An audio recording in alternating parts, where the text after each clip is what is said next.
Michael Lewis, of course, wrote Moneyball, which changed the parameters in the discussion of judging baseball players, probably forever, about the Billy Bean and how he instituted what he did in selecting of players using more of the math, which we have seen so much of now in baseball as far as stats are concerned.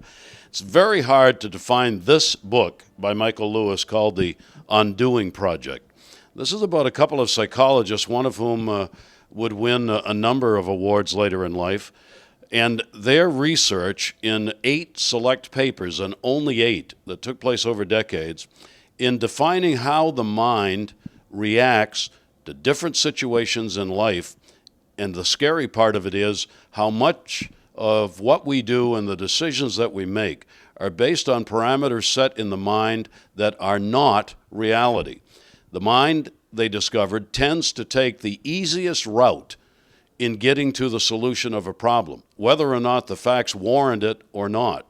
It'll tend to go with the most recent incident that has happened, which is like the one it now faces, whether or not the same result should exist or not.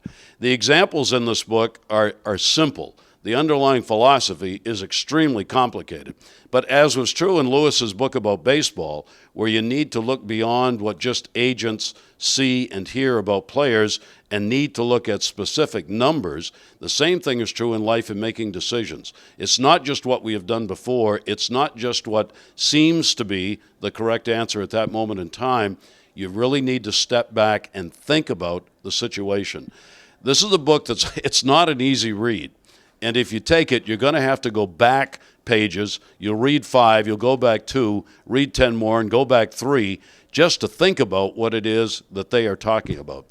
But when you get done with it, you kind of go, yikes, that's really how the mind works?